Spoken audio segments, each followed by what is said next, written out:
Kuna mzee kwa kijiji moja nyumba yake imesambaratika. Pale shopping center wana kijiji na majirani wanasema kwamba huyu mzee huwa hanunulii watoto chakula, huwa hawavalishi.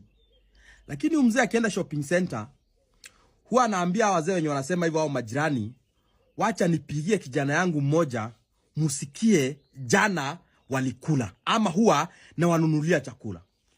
That was the conversation yesterday when the president was calling some owners of hospitals wengine hawachukui kuwauliza kama SHA inafanya.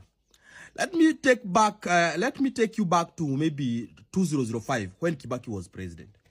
Sasa una imagine President Kibaki akichukua simu anapigia a resident of Thika Road kumuuliza watu wanasema ati hawaoni barabara Thika Superhighway ikitengenezwa. Nataka useme wewe umeona ikitengenezwa. And huyo mtu akapa, Mr. Kibaki, nimeona kuna barabara inatengenezwa. But watu wote wako Thika Road wanasema hawaoni barabara inatengenezwa. Turudi kwa education. Kibaki anachukua simu kupikia Kemani Maroge. Alikuwa ito Kemani Maroge, the 80-year-old guy who went back to school because it was made free. Anampigia anamwambia Kemani Maroge, Kenyans are saying that shule bado free primary haijakuwa implemented.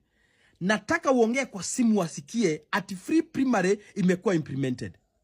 You see, Kenyans could see these things. You don't have to tell Kenyans.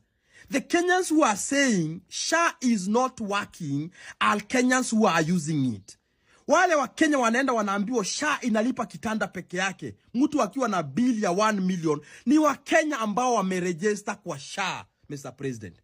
You cannot become a scammer to a point now you are organizing. Ni kama River Road.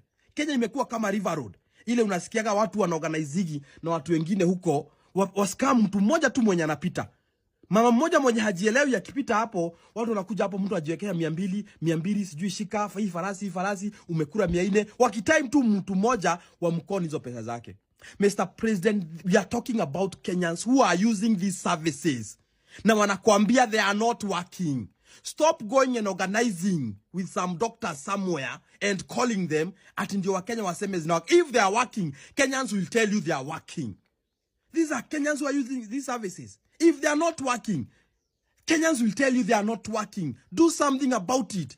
You cannot run a country with propaganda. You cannot run a country with empty promises. You cannot run a country thinking every other Kenyan is a fool. My friend, President William Samoei Ruto, sometimes unanyamaza mpaka wa Kenya wenyewe waseme at least this thing is working. This thing is not working. Niliuliza wa Kenya hapa nikawaambia wanionyeshe mtu mmoja, a normal contractor, because most of the contractors I know walikuwa wanajenga, watu wako nyumbani, kazi ilisha. Wanionyeshe mmoja tu mwenye anafanya kazi ya kusupply tiles ama simiti ama chuma kwa affordable housing. Zinafanywa na mtu mmoja anaitwa Kasongo. Very soon utachukua simu uanze kupigia non-existence contract, watu mmepangana, uwaulize, nataka kuuliza ulipewa contract ya tiles na hakuna. The same way you are doing campaigns, ulikuwa unaorganize na watu wa kuchoma mahindi, security wako anaenda anachoma mahindi mahali, alafu unaenda unajifanya tumevuka barabara, umeenda kukula mahindi choma kwa mtu ambaye anachoma mahindi. Nani you are security guy? Is the same way you are running the government. That's why we are in the ditch that we are in. And that's why we are saying for Kenya to stand, Ruto must go home 2027.